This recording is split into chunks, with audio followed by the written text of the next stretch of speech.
Hey, what's up guys, back again here with another action figure review, and today we are looking at the Hasbro Marvel Legends House of X Magneto from the Sentinel Build-A-Figure wave. There we can see the figure displayed with its accessories.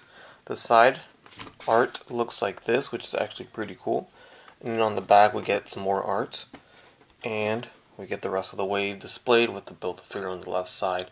A read-up that reads, Magneto forges an unlikely partnership with Xavier in pursuit of a lofty common goal, the protection of all mutants. Guys, if you're after this wave, you can pick this up using the link in the description below. You can order yourself a set. So this white costume Magneto made his first appearance in the Uncanny X-Men Volume 3, and he wore this costume after joining Scott Summers' group of Renegade X-Men.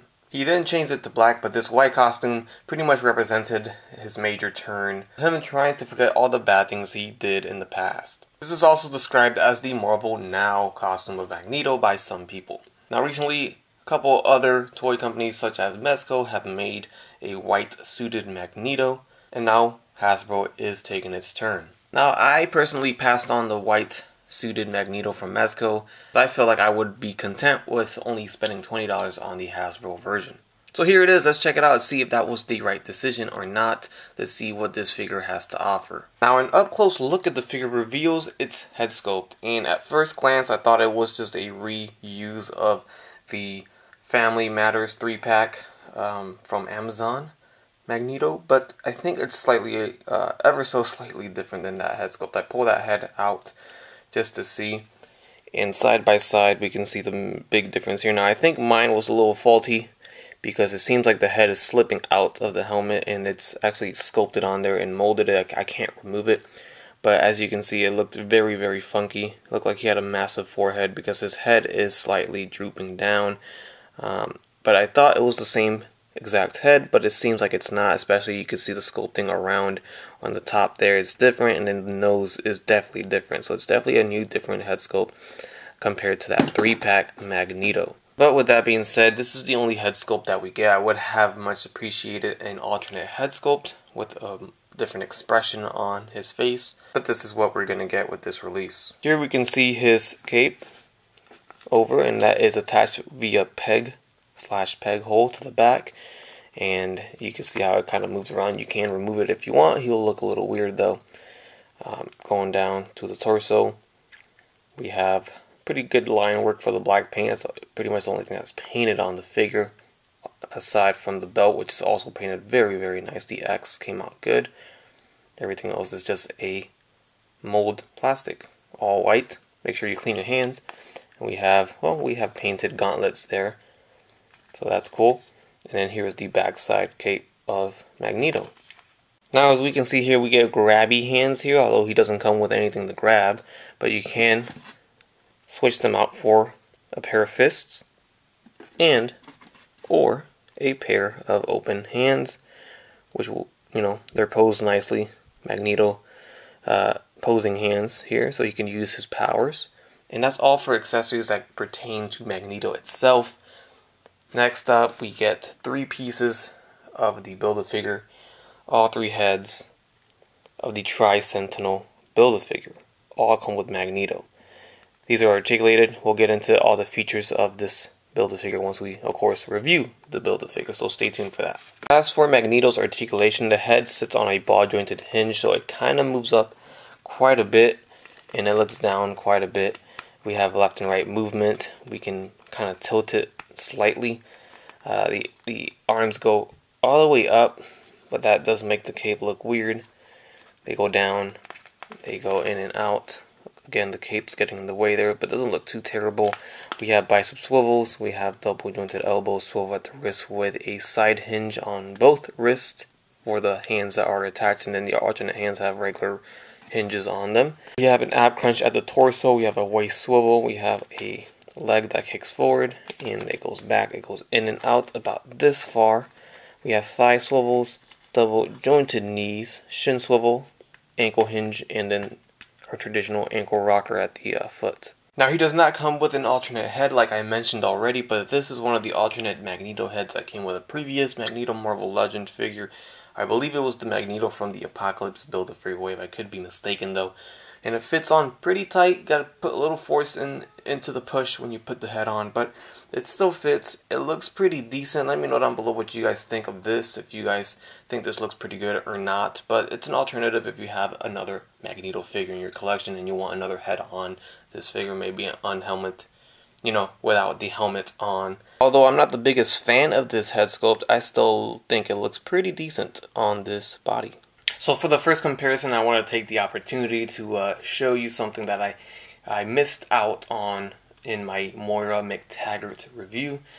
This is the Moira McTaggart body with the Mary Jane Watson head from the Retro Spidey Vintage Wave. This is how it looks. So size comparison slash, hey, here's a Mary Jane head on this body, and it looks pretty good. Now the head is a tight fit onto the ball joint, very tight, so it's not a perfect fit. The ball joint is just a tad bit too big for the peg hole in the head, but it is possible to get it done. And then there she is with the lab coat and arms slapped on, in case you wanted to see that. And then I'll slap on the Gwen Stacy head from that same figure release from the Retro Spidey Wave with the lab coat. It looks pretty good too. The skin tones do not match 100%, but you can still pull it off. And then without the lab coat, here is the Gwen Stacy head. It doesn't look as great. Looks like she's got like a long neck, skinny neck syndrome going on there. But just in case anybody wanted to see this, there it is. And then finally, here's our normal Moira McTaggart head sculpt on the body here, looking pretty good. So just wanted to show you guys that, you know, side by side and that head swap, because I did go over my shoulder on that review. You know, I'm such an amateur, horrible reviewer. It's horrible of me to make that mistake. And then I'll move her to the side to put in the actual Retro Wave Gwen Stacy, which is 90% the same as Moira McTaggart.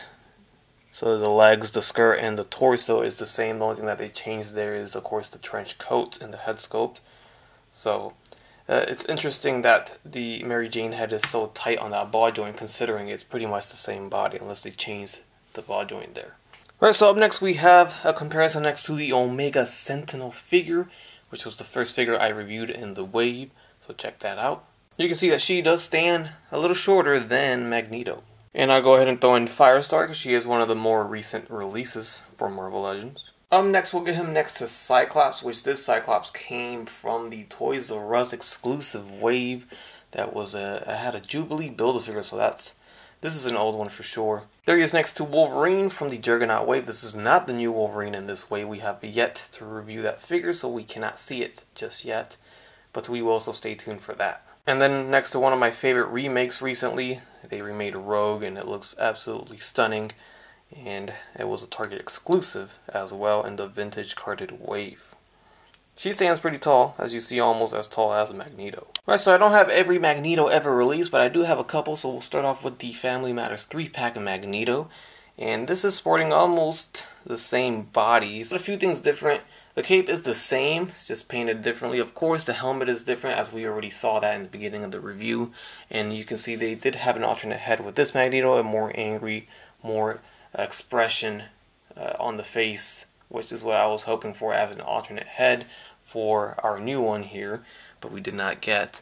Now it looks like to me that the torso and the thighs are the same, but they did change the shins and the boots, of course, or the feet. Those are different.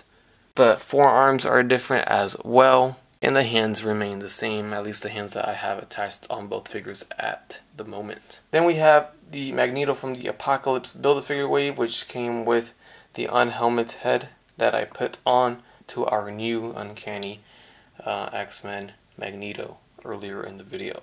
That will wrap things up for my review of the Magneto from the House of X Tri-Sentinel Build-A-Figure Wave of Marvel Legends by Hasbro. Hopefully you guys enjoyed this review. If you missed out on Omega Sentinel and Moira McTaggart, I did review those two already, so check those videos out and stay tuned for the rest of the wave coming up pretty soon. Leave a like, comment, subscribe, and as always, have a great day. Bye.